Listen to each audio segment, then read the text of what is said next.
अतः यदि नयर्थद्वयोपादानं न क्रियेत तथा सति लिह दुह दधि मधु इत्यादि स्थले अव्याप्तिः। यतो हि लिह दुह इत्येतत् संज्ञा फलभूत विभक्तिः उत्पत्स्यमान सुविभक्तिः तत्समभिव्यहारापेक्षया लिह दुह शब्दस्य लोके अर्थ विषयक बोधजनकत्वं न वर्तते अपितु अनपेक्षया लोके अर्थ विषयक बोधजनकत्वम् अस्ति। तस्मात् अर्थवत्वाभावादेव प्रातिपदिक संज्ञा न स्यात्।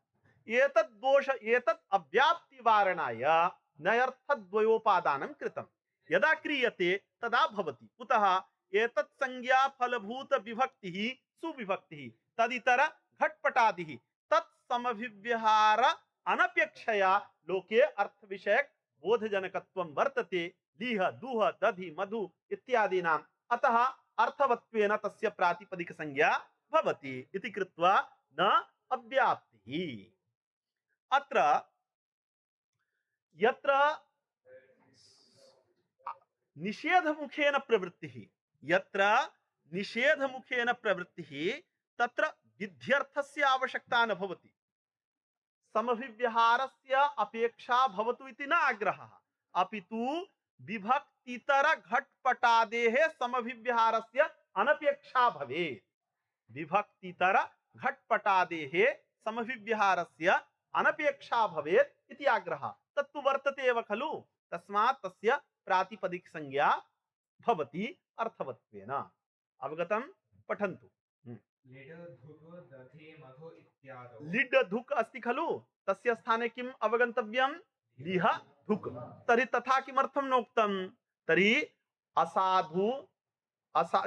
असाधुं प्रयुञ्जीत, असाधु प्रयोगः न करणीयः। अतः लिट् धुक् इति उक्तं। वस्तुतः सुविभक्तिः स्यात्, प्रातिपदिक संज्ञा स्यात्, तदा सुविभक्तिः स्यात्, तदा होढ इति सूत्रेण धत्वं स्यात्, खरिच इति सूत्रेण चर्त्वं स्यात्, तदा लिट्। तदानीं प्रातिपदिक संज्ञायाः प्रयोजनं नास्ति। यदि कर्तुम् इष्यते तदा प्रत्ययान्त तदादि पर्युदासः प्रसज्येत, अतः न भवितुमर्हति। तथापि परिनिष्ठितस्यैव प्रयोगः करणीयः इति धिया लिट् धुक् इति उक्तं। किन्तु कुत्र अव्याप्तिः आपादनीया? लिह दुह इत्यत्र अव्याप्तिः आपादनीया। इत्यादौ विभक्त्यनपेक्षया एव अर्थबोधजनकत्वात् अर्थवत्वं न स्यात्। अतः अत्र एतत् संज्ञा फलभूत विभक्ति समभिव्याहारा अपेक्षया इत्येवम् अनुक्त्वा नयद्वयोपादानम् आदृतम्। नयद्वयोपादानम् इत्यस्य अर्थः नयर्थद्वयोपादानम् आदृतं लक्षणे। राम इत्यादेः एतत् संज्ञा फलभूत विभक्तितर क्रियावाचका अस्त्यादि पदापेक्षया एव अर्थबोधजनकत्वात् रामेत्यस्य अर्थवत्वं न स्यात्। अतः समभिव्याहार पदोपादानम्। अत्र उच्यते यत् समभिव्याहार पदं किमर्थम् उपादीयते लक्षणे? केवलम् एतत् संज्ञा फलभूत विभक्तितरान् अपेक्षया लोके अर्थ विषयक बोधजनकत्वम् अर्थवत्वम् एतावदेव लक्षणं भवतु। लक्षण शरीरे समभिव्याहार पदं न दातव्यम्। तर्हि उच्यते यदि समभिव्याहार पदं न दीयते चेत् असंभवः। अव्याप्ति अतिव्याप्ति न अपितु असंभवः। कुतः इति चेत् रामादेः अपि प्रातिपदिक संज्ञा न स्यात्। यतो हि एतत् संज्ञा फलभूत रामादेः कुतो न प्रातिपदिक संज्ञा? यदि रामादेः कुतो न प्रातिपदिक संज्ञा? यदि प्रथमा राम शब्दात् प्रथमा क्रियते चेत् सा प्रथमा उक्ते कर्तरि वाच्या। यदा कर्ता तिप् प्रत्ययेन कर्ता उक्तो भवति तदा एव प्रथमा वाच्या। अभिहिते प्रथमा इति वार्तिक स्वारस्यात् एवं खलु, अथवा तिङ् समानाधिकरणे प्रथमा इति वार्तिक स्वारस्यात्। तिङ् समानाधिकरणे एव प्रथमा वाच्या खलु। तर्हि तिङ् समानाधिकरणे प्रथमा इति वार्तिक प्रामाण्यात् प्रातिपदिकार्थ सूत्रेणापि यदा प्रथमा क्रियते तदा कस्मिन् अर्थे प्रथमा? उक्ते कर्तरि अर्थे प्रथमा इति तात्पर्यम्। तदा यदि कर्ता वर्तते चेत् कर्ता किमस्ति? कारकम्। कारकं क्रियां विना अनुपपन्नम्। यतोहि कारकम् इत्युक्ते साधनम्। साधनं साध्यम् आकाङ्क्षते, साध्यं च साधनम् आकाङ्क्षते। अतएव क्रियान्वयिन एव कारकसंज्ञा। तर्हि यदि कर्तुः कारकसंज्ञा अपेक्षते चेत् तस्य क्रियायाम् अन्वयः वाच्यः। क्रियायाम् अन्वयार्थं यथा कथञ्चित् उपस्थिति क्रियायां न अन्वयः, अपितु धातुवाच्य क्रियायामेव अन्वयः। तथा च सर्वदा रामः अस्ति। हाँ। एवं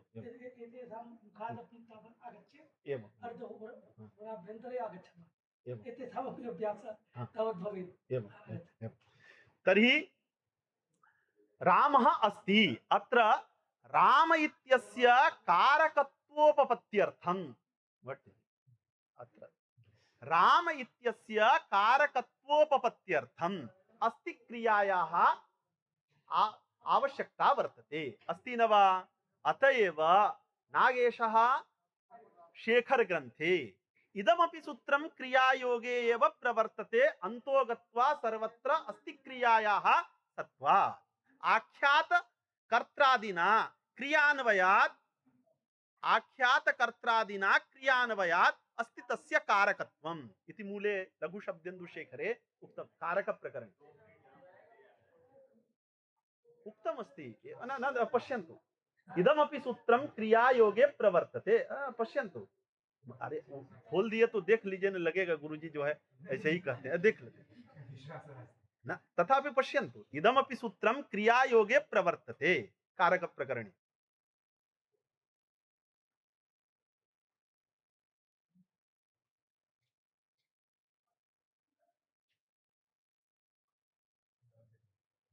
अहं दर्शय भवतामस्ति कारक प्रकरणम् अस्ति खलु? अहं दर्शयामि, ददातु।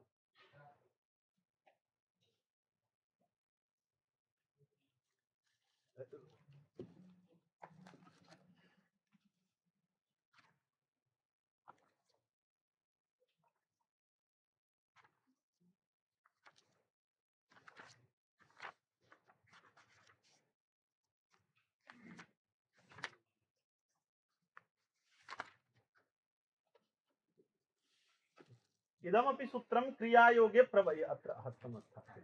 इदमपि सूत्रं क्रियायोगे प्रवर्तते। इदमपि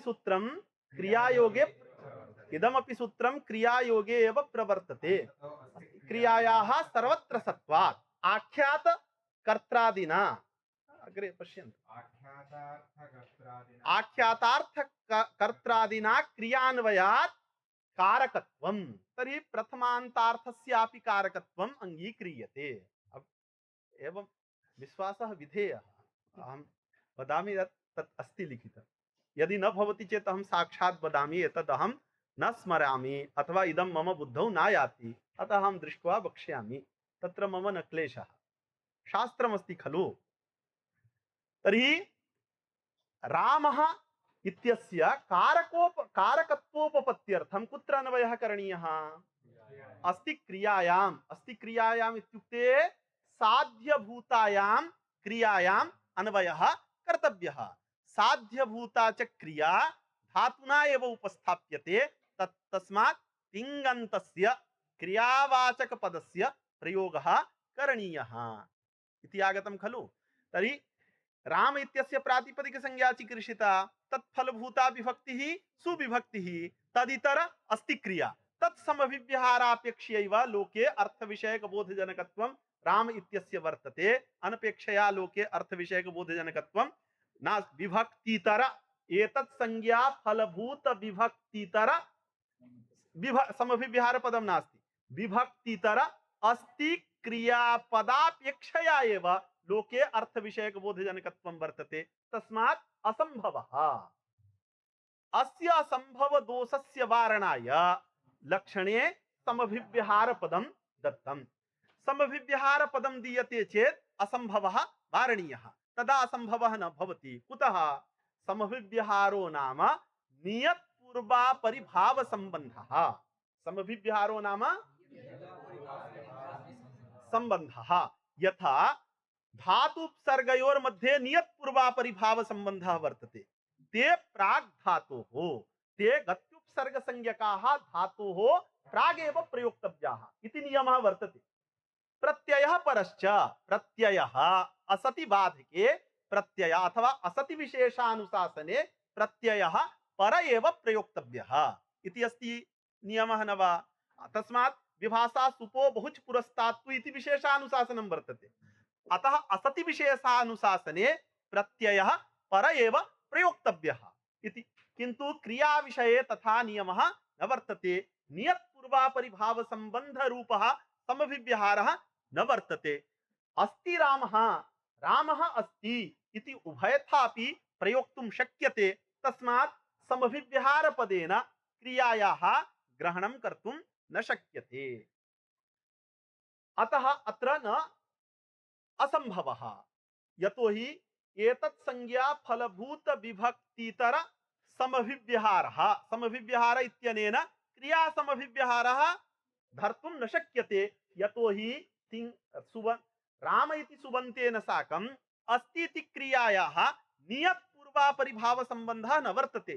इदं नियन्तयितुं न शक्यते यत् अस्ति क्रिया वाचकं पदं राम शब्दात् परमेव प्रयोक्तव्यम् अथवा राम शब्दात् पूर्वमेव प्रयोक्तव्यम् इति नियन्तयितुं न शक्यते। तस्मात् अत्र समभिव्यहार पदोपादानेन न असंभवः। अवगतम्? अत्र तथा सति लक्षणस्य दलकृत्यं जातं खलु। एतत् संज्ञा फलभूत विभक्तितर समभिव्यहारानपेक्षया लोके अर्थ विषयक बोधजनकत्वम् अर्थवत्वम् इति लक्षणं निष्पन्नम्। एतादृश लक्षण स्वीकारे पुनः अव्याप्तिः कुत्र? खट्वा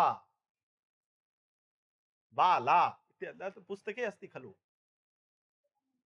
पुस्तकं नास्ति PDF प्रेषयतु। तर्हि बाला खट्वा इत्यादौ अव्याप्तिः। कुतः? बाला इत्यस्यापि अत्र बाल इत्यस्यापि प्रातिपदिकत्वं वर्तते। बाला इत्यस्यापि प्रातिपदिकत्वम् अपेक्षते। ततः सुविभक्तिः उत्पादनार्थम् एवं खलु। तर्हि बाला इत्यस्य प्रातिपदिकत्वम् अपेक्षते न वा? प्रातिपदिकत्वं कदा स्यात्? यदा अर्थवत्वं स्यात्। अतः अर्थवत्वलक्षणम् अत्रापि गच्छेत् खलु। तन्न गच्छति। कुतः? कुत्र? लिंगविशिष्ट परिभाषया प्रातिपदिक तद्विषये अहम् अग्रे वदिष्यामि। इदानीं बाला घटक बाल इत्यस्य प्रातिपदिकत्वम् अपेक्षते न वा? तत्र प्रातिपदिकत्वं वस्तुतः अस्ति। तर्हि तत् प्रातिपदिकत्वं वर्तते चेत् अर्थवत्वम् अपि भवेत्। अत एव टाप् प्रत्ययः आगतः खलु। तर्हि बाला घटक बाल इत्यस्यापि प्रातिपदिकत्वम् अपेक्षते। बाला इत्यस्यापि प्रातिपदिकत्वम् अपेक्षते। बाला इत्यस्य प्रातिपदिकत्वं तु लिंगविशिष्ट परिभाषया प्रातिपदिकत्वम् अतिदिश्य बाला इति तावन्तस्य प्रातिपदिकत्वं वक्तुं शक्यते। किन्तु बाल इत्यत्र यदा प्रातिपदिकत्वं स्यात् तदा एव खलु लिंगविशिष्ट परिभाषया प्रातिपदिकत्वम् अतिदेष्टुं शक्यते खलु। न अवगतम्? बाल आ सवर्ण दीर्घे कृते बाला। अत्र लिंगविशिष्ट परिभाषया बालवृत्ति प्रातिपदिकत्वं कदा कुत्र अतिदिश्यते? बाला प्रातिपदिक ग्रहणे लिंगविशिष्टस्यापि ग्रहणम् इति परिभाषया। कः अर्थः परिभाषायाः? स्मर्यते वा मया वक्तव्यः अर्थः? न स्मर्यते।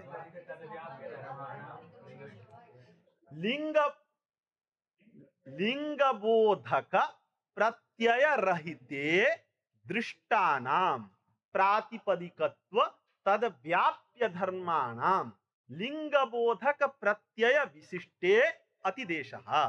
कः अर्थः?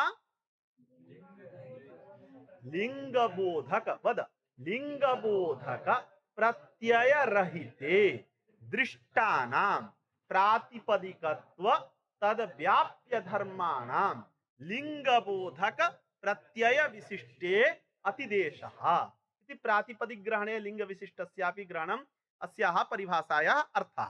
लिंगबोधक प्रत्ययः टाप् प्रत्ययः, लिंगबोधक प्रत्यय रहितः बाल इति तत्र दृष्टस्य प्रातिपदिकत्वस्य लिंगबोधक प्रत्ययः टाप् तद् विशिष्टः घटितत्व संबंधेन बाला तत्र अतिदेशः।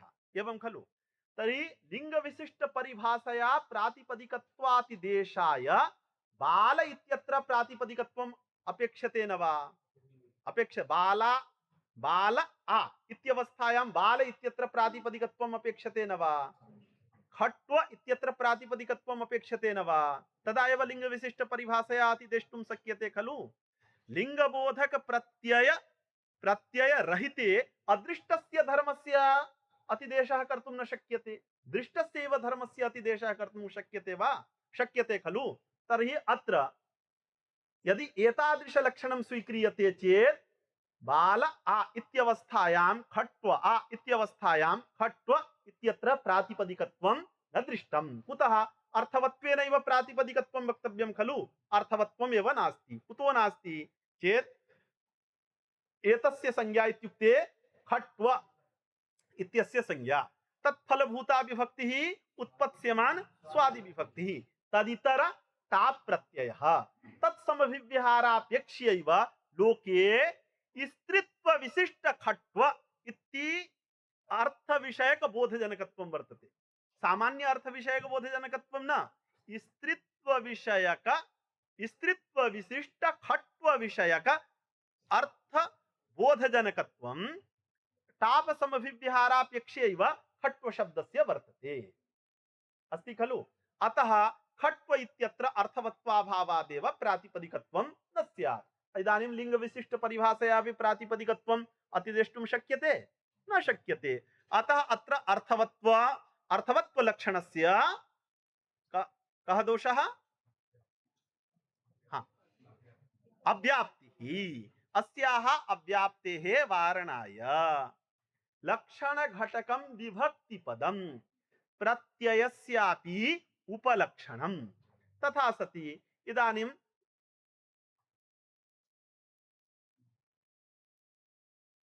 शयनं न करणीयम्, अहं शेते।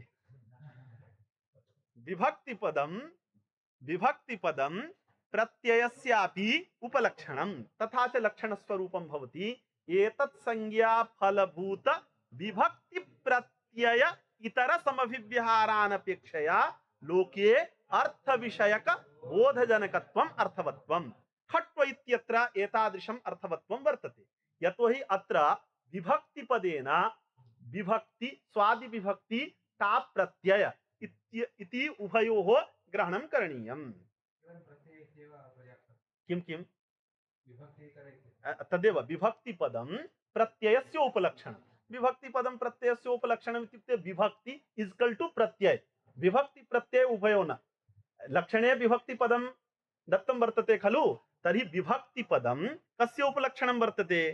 प्रत्यय इत्यस्य उपलक्षणं चेत् लक्षणं यदा संघाट्यते तदा एतत् संज्ञा फलभूत विभक्ति प्रत्यय। विभक्ति इत्युक्ते विभक्ति इक्वल टू प्रत्यय। भाषायां तथा न वक्तव्यं भवति इति कृत्वा विभक्ति प्रत्यय इतर समभिव्यहारानपेक्षया लोके अर्थ विषयक बोधजनकत्वम् अर्थवत्वम्। अत्र विभक्ति पदस्य प्रत्ययोपलक्षकत्वेन अत्र विभक्तिपदेन प्रत्ययस्यापि ग्रहणं कर्तुं शक्यते टाप् प्रत्ययस्य।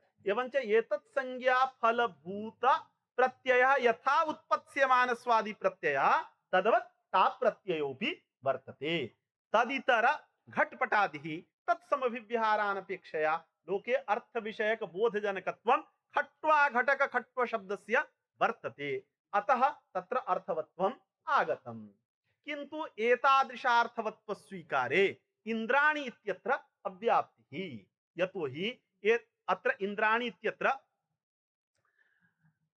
इंद्र इत्यस्य इंद्राणि घटक इंद्र इत्यस्य प्रातिपदिक अर्थवत्वं वक्तव्यं खलु तच्च न भवति यतोहि एतत् संज्ञा फलभूत प्रत्यय इतर आनुगागमः तत्समभिव्यहारापेक्ष्यैव लोके अर्थ विषयक बोधजनकत्वं वर्तते इंद्र शब्दस्य स्त्रीत्व विशिष्ट इंद्र शब्दस्य तस्मात् अत्र अव्याप्तिः अस्याः अव्याप्तेः वारणाय विभक्तिपदम् आगम प्रत्यययोः अपि उपलक्षणम् एवञ्च इदानीं विभक्ति इक्वल टू आगम प्रत्यय इतर समभिव्यहारानपेक्षया लोके अर्थविषयक बोधजनकत्वम् अर्थवत्वम् एवञ्च इंद्राणि इत्यत्र इंद्र इत्यस्य प्रातिपदिक संज्ञा कृषिता तत्फलभूता विभक्तिः विभक्ति इक्वल टू प्रत्यय नि प्रत्यय आगम इतर घटपटादिः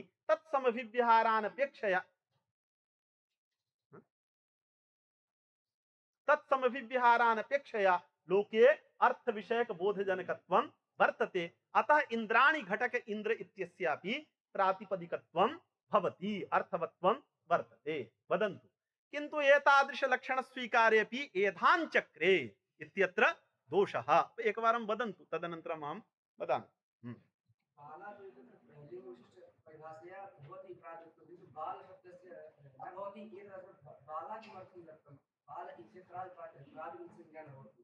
कुत्र हाँ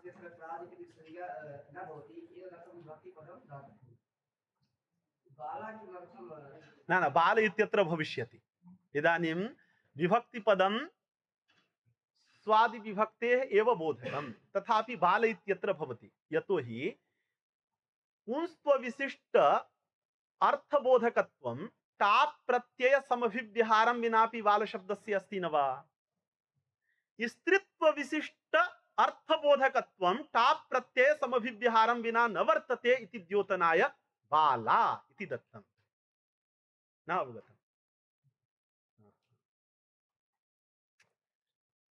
बाल शब्दस्य भवति खलु इदानीं विभक्ति पदं यदा प्रत्यय मात्रस्य उपलक्षणं न वर्तते तदा बाल इत्यस्य भवति कुतः एतत् संज्ञा फलभूत विभक्ति उत्पत्स्यमान स्वादि विभक्ति तदितर भवतु टाप् प्रत्ययः तत्समभिव्यहारापेक्षया पुंस्त्व विशिष्ट बाल शब्दस्य अर्थ बाल पुंस्त्व विशिष्ट बाल रूपार्थस्य बोधकः बाल शब्दः वर्तते अथवा सुविभक्तितर टाप् समभिव्यहारानपेक्षया पुंस्त्व विशिष्ट बाल रूपार्थस्य बोधकः बाल शब्दः वर्तते किमस्ति तर्हि अनपेक्षया अस्ति चेत् अर्थवत्वम् आगतं न वा इदानीम् अवबुद्धं बाला इति दीयते तदा बाला शब्देन पुंस्त्व विशिष्ट बाल रूपार्थ बोधकत्वं न वर्तते स्त्रीत्व विशिष्ट स्त्रीत्व विशिष्ट बाल रूपार्थ बोधकत्वं बाला शब्दस्य वक्तव्यं बाल शब्दस्य वक्तव्यं टाप् प्रत्ययस्तु बाल वृत्ति बाल शब्द वाच्यं यदि स्त्रीत्वं वर्तते तस्य द्योतकः टाप् प्रत्ययः वर्तते न तु वाचकः अतः बाल शब्दस्यैव टाप् समभिव्यहारे स्त्रीत्वम् अर्थः अतएव अजादीनाम् अकारान्तस्य च वाच्यं यद् स्त्रीत्वं तत्र द्योत्ये टाप् स्यात् नामार्थ प्रकरणे च भूषणसारे महता प्रपंचेन लिंगम नामार्थ एव न तु प्रातिपदिकार्थः इति साधितम् एवं खलु न तस्मात् छसोनः पुंसि इत्यादौ तु पुंसि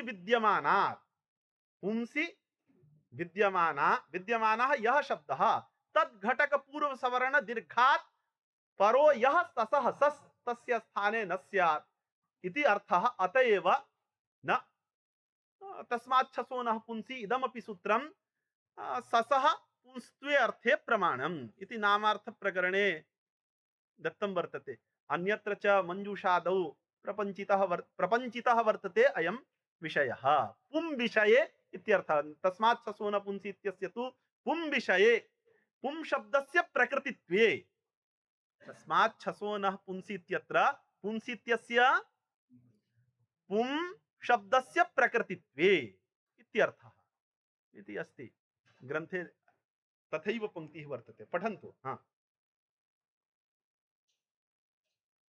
समभिव्याहारश्च नियत पौर्वापर्यम् हाँ एवञ्च क्रियावाचक अस्त्यादिपदानां पूर्वापरीभावनियमस्य अनङ्गीकारात् घटोऽस्ति अस्ति घट इत्येवम् अनैयत्येनापि प्रयोगात् न अस्त्यादीनां समभिव्याहार इति नोक्तदोषः। एतत् संज्ञा इत्यत्र एतस्य संज्ञा इति षष्ठी इदानीम् अत्र कः समासः इष्यते? अयं विषयः अस्ति। तदनन्तरं खट्वा इत्यादौ अस्ति खलु। तत् एकवारं पठन्तु। नन्वेवं ननु खट्वा गौरी रमा इत्यादौ खट्वा गौर रम इत्यादेः अर्थवत्वं न स्यात्। एतत् संज्ञा फलभूत विभक्तितर टाप् ङीर्वादि समभिव्याहार अपेक्षया एव खट्व रम इत्यादेः अर्थविषयकबोधजनकत्वात् अतः विभक्तिपदम् आवश्यकं। न विभक्तिपदं प्रत्यय मात्रोपलक्षणं न च विभक्तिपदं प्रत्यय उपलक्षणमिति न दोषः इति वाच्यम्। इन्द्राणि वरुणानि इत्यादौ एतत् संज्ञा फलभूत प्रत्यय इतर अनुग समभिव्याहारापेक्षया एव लोके अर्थविषयकबोधजनकत्वेन अर्थवत्वा अनापत्तेः इति चेन्न विभक्तिपदस्य प्रत्यय आगम उभय उपलक्षणत्वेन अदोषात्। अन्ये तु विभक्तिपदमेव। इदानीं तत् मास्तु। ततः पूर्वं एतत् संज्ञा एतत् सर्वम् अवगतं खलु। केवलम् एतत् संज्ञा इत्यत्र कः समासः इति पक्षम् अतिरिच्य अन्यः सर्वोऽपि पक्षः अवगतः। लक्षणघटक एतत् संज्ञा इति पदे कः समासः? बहुव्रीहि समासः, षष्ठी तत्पुरुष समासः, कर्मधारे समासो वा?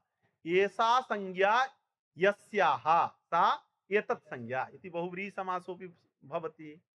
एतस्य संज्ञा एतत् संज्ञा इति षष्ठी तत्पुरुष समासः अपि भवितुमर्हति।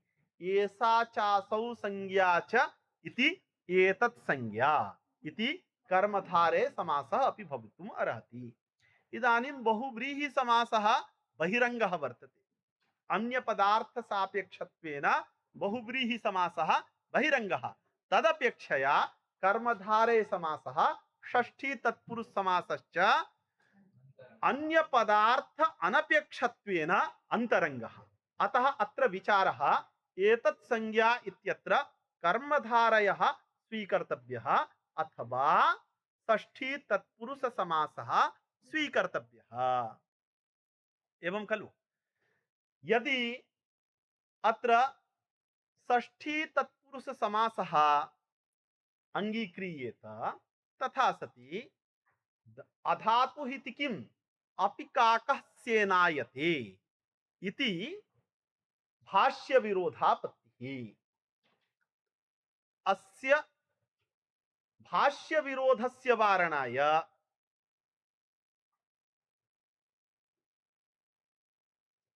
षष्ठी तत्पुरुष समासः अंगीक्रियते। तदा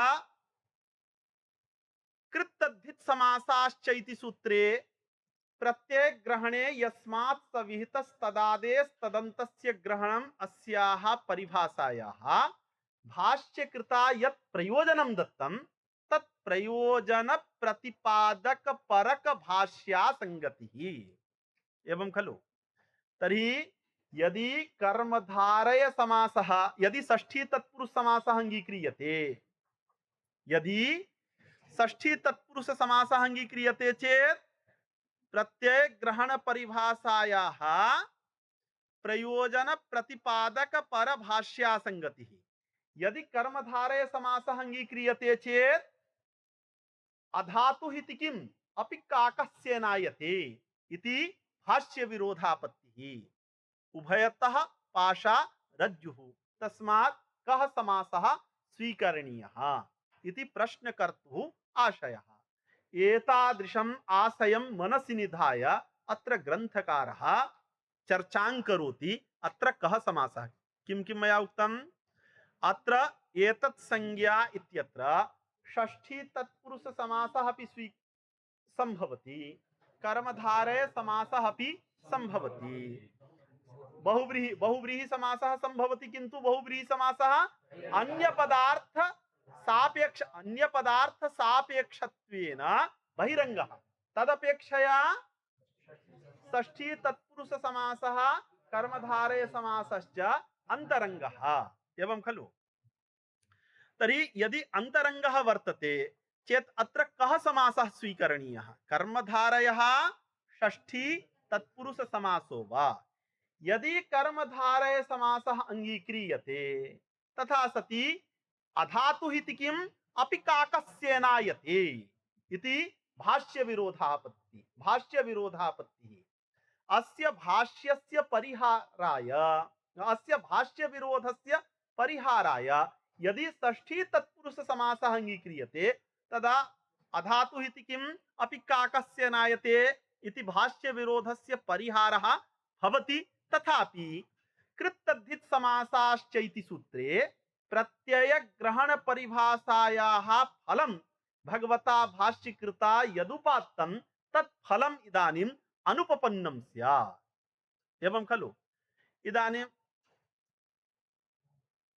किम् उक्तं मया भट्टजी, कर्मधारय समास स्वीकार्येपि भाष्य विरोधापत्ति, एतत् संज्ञा इत्यत्र कर्मधारय समास स्वीकार्येपि भाष्य विरोधापत्ति, षष्ठी तत्पुरुष समास स्वीकार्येपि भाष्य विरोधापत्ति, कर्मधारय समास स्वीकारे कुत्रत्य भाष्य विरोधापत्तिः, अधातु इति किम् अपि काकस्येनायते इति भाष्य विरोधापत्ति, षष्ठी तत्पुरुष समास स्वीकारे इति सूत्रे प्रत्यय ग्रहण परिभाषायाः प्रयोजन प्रतिपादक भाष्य विरोधापत्तिः।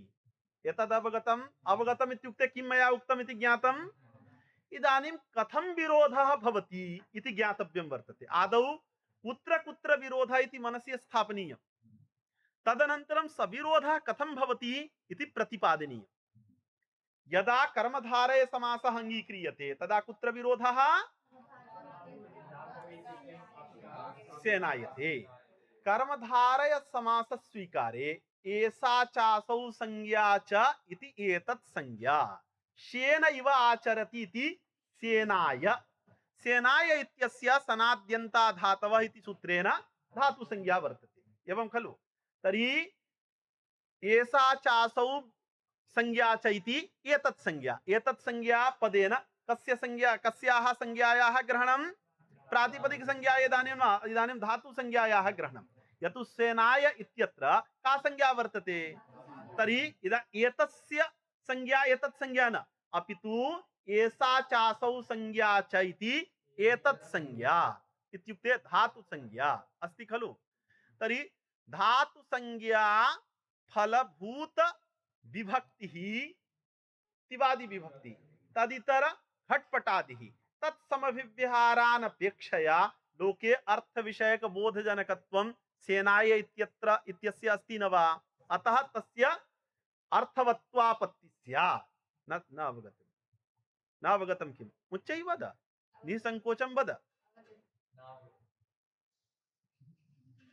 एषा चासौ संज्ञा च इति एतत् संज्ञा एवं खलु। तर्हि एतत् संज्ञा पदेन कर्मधारय पक्षे कस्याः संज्ञायाः ग्रहणं स्यात्, तत्फलभूता विभक्ति इत्यनेन स्वादि विभक्तेन ग्रहणम्, अपितु तिवादि विभक्तेः ग्रहणं। तर्हि एतत् संज्ञा फलभूत विभक्तिः का विभक्तिः, तिवादि विभक्तिः। तदितर यथा घटपटादिः भवति, पूर्वपक्षी किं मनुते, एतत् संज्ञा फलभूत तिवादि विभक्तितर घटपटादि समभिव्यहारानपेक्षया लोके अर्थ विषयक बोधजनकत्वं वर्तते सेनाय इत्यस्य, अतः तस्य अर्थवत्वेन प्रातिपदिकत्वं प्राप्तं। तद्वारणाय अधातु इति पर्युदासः करणीयः एवं खलु। प्रातिपदिक संज्ञायाः प्राप्तिः वर्तते अर्थवत्वेन, तद्वारणाय अधातु इति पर्युदासः करणीयः। एवं प्रतिभाति अधातु इति किम अपि काकः सेनायते। यदि अधातु पदस्योपादानं न क्रियते तथा सति सेनाय घटक सेनायते घटक सेनाय इत्यस्य प्रातिपदिक संज्ञा स्यात्। तस्याः संज्ञायाः वारणाय अर्थवद् इति सूत्रे अधातु इति पर्युदासः करणीयः।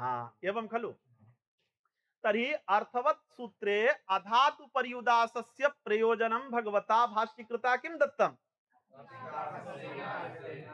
अपि काकस्येनायते इति वाक्य घटक सेनाय इत्यस्य अपि काकस्येनायते इति वाक्य घटक सेनाय इत्यस्य प्रातिपदिक संज्ञा मा भूत् एतदर्थम् अधातु इति पदं दत्तम्। एवं खलु। इदानीम् अधातु पदस्य अधातु पर्युदासस्य सार्थक्यं कदा भवितुमर्हति? यदा सेनाय इत्यत्र अर्थवत्वेन प्रातिपदिकत्वं प्राप्तं स्यात् तदा एव अधातु पर्युदासस्य सार्थक्यं वक्तुं शक्यते। तदेव न संभवति इति सिद्धान्ती वदति। कथं न संभवति? यतोहि एषा चासौ संज्ञा च इति एतत् संज्ञा इत्यनेन धातु संज्ञा तत्फलभूता विभक्तिः का वर्तते? तिवादि विभक्तिः। तदितर अत्र क्यङ् प्रत्ययः अस्ति न वा? अस्ति। तत्समभिव्यहारापेक्षैव लोके अर्थविषयक बोधजनकत्वं वर्तते। अथवा एता तत्समभिव्यहारापेक्षया लोके अर्थविषयक बोधजनकत्वम् अस्ति। अनपेक्षया समभिव्यहारानपेक्षया लोके अर्थविषयक बोधजनकत्वं न वर्तते। अतः अर्थवत्वाभावादेव प्रातिपदिकत्वं न प्राप्तं। तद्वारणार्थम् अधातु पर्युदासस्य यत् प्रयोजनं दत्तम् अपि काकस्येनायते तद् भाष्यम् असंगतं स्यात्। तस्य भाष्यस्य संगतये अत्र षष्ठी तत्पुरुष समासः। तर्हि एतस्य संज्ञा एतत् संज्ञा वृत्तित्वं षष्ठ्यर्थः। एवञ्च एतद् वृत्ति विशिष्टा या संज्ञा सेनाय वृत्ति विशिष्टा प्रातिपदिक संज्ञा न वर्तते। अस्ति सेनाय मिश्र जी भवान न अवगच्छति।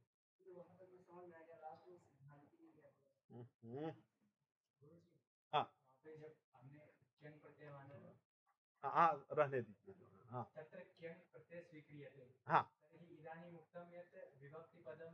ना हाँ इदानीं विभक्तिपदस्य उपलक्षणं मास्तु तत्र न। क्रमेण पुनः अहं बोधयामि एकवारम् अवगच्छन्तु।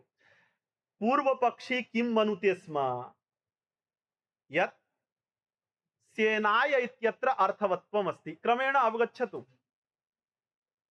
सेनाय इत्यत्र अर्थवत्वं वर्तते। अतः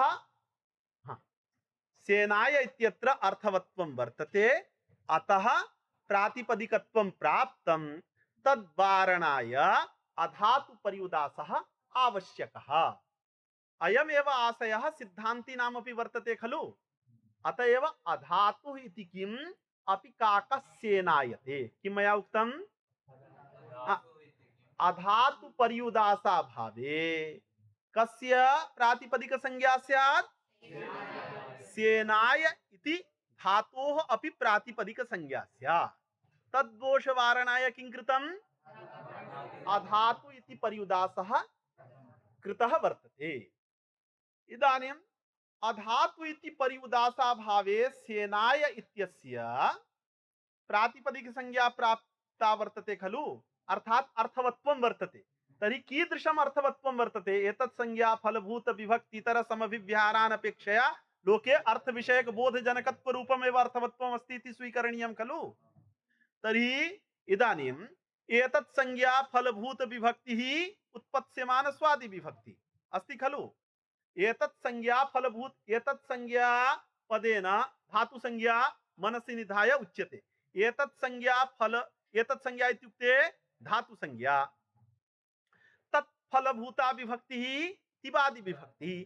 तदितर घटपटादिः तत्समभिव्यहारानपेक्षया लोके अर्थविषयकबोधजनकत्वम् अस्ति न वा सेनाय इत्यस्य। अतः अर्थवत्वं वर्तते, अर्थवत्वेन प्रातिपदिकत्वं प्राप्तमासीत्, तन्निवृत्त्यर्थम् अधातुः पर्युदासः कृतः इति सिद्धान्तिनाम् आशयः। अवगतवान् एतावत्पर्यन्तम्? इतः अग्रे एतत् संज्ञा इत्यत्र कः समासः इति विचारः। यदा कर्मधारय समासः अंगीक्रियते एषा चासौ संज्ञा च इति एतत् संज्ञा, तर्हि सिद्धान्ते एतत् संज्ञा पदेन कस्याः संज्ञायाः ग्रहणं कृतमासीत्? धातु संज्ञाया एव। किन्तु यदा कर्मधारय समासः अंगीक्रियते चेत् धातु संज्ञायाः अपि ग्रहणं कर्तुं शक्यते, प्रातिपदिक संज्ञायाः अपि ग्रहणं कर्तुं शक्यते। एषा चासौ संज्ञा च इति एतत् संज्ञा। तर्हि इदानीं पूर्वपक्षी कथयति यत् एतत् संज्ञा पदेन प्रातिपदिक संज्ञा गृहीता, तत्फलभूता विभक्तिः वद वद एतत् संज्ञा पदेन का संज्ञा गृहीता? तत्फलभूता विभक्तिः तदितर तिब्विभक्तिः तत्समभिव्यहारापेक्षयैव लोके अर्थविषयकबोधजनकत्वं वर्तते सेनाय इत्यस्य। अतः अर्थवत्वाभावादेव प्रातिपदिकत्वं न प्राप्तं कर्मधारय पक्षे।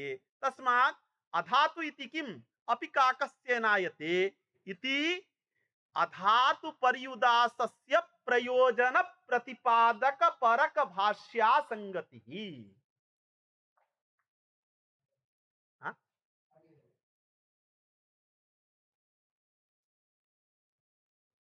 अवगत सर्वैः अवगतं न वा? भट्ट जी अवगतं न वा? तस्मात् अत्र कर्मधारय समासः न स्वीकर्तुं शक्यते। अतः कः समासः स्वीकरणीयः? इदानीं षष्ठी तत्पुरुष समास स्वीकारे एतत् संज्ञापदेन प्रातिपदिक संज्ञायाः ग्रहणं न भवति। कुतः? एतस्य संज्ञा एतत् संज्ञा, यस्य प्रातिपदिक संज्ञा चिकीर्षिता तत् एतत् पदेन गृह्यते। वृत्तित्वं षष्ठ्यर्थः एवञ्च एतत् वृत्ति विशिष्टा संज्ञा एतत् संज्ञा। तर्हि कस्य प्रातिपदिकत्वम् आपाद्यते? सेनाय। तर्हि एतत् पदेन सेनाय इत्यस्य ग्रहणं। तद् वृत्ति प्रातिपदिकत्वं वर्तते? नास्ति। तद् वृत्ति प्रातिपदिकत्वं न वर्तते। तद् वृत्ति का संज्ञा वर्तते? धातु संज्ञा। तत्फलभूता विभक्ति पदेन दिवादि विभक्ति एव ग्राह्या, तदितर स्वादि विभक्ति तत्समभिव्यहारानपेक्षया लोके अर्थ विषयक बोधजनकत्वम् अस्ति सेनाय। अतः अर्थवत्वेन प्राप्तं प्रातिपदिकत्वं निषेद्धुं सूत्रे अधातु इति पर्युदासः कृतो वर्तते। तर्हि षष्ठी तत्पुरुष समास स्वीकारे अधातु इति किम् अपि काकस्येनायते इति प्रयोजन प्रतिपादक परक भाष्यस्य संगतिः भवति।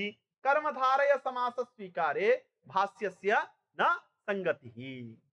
अवगतम्? किन्तु षष्ठी तत्पुरुष समास स्वीकारेपि कृत्तद्धित समासाश्च इति सूत्रस्थ भाष्यस्य असंगत्यापत्तिः। कथम्? कृत्तद्धित समासाश्च इति सूत्र भाष्ये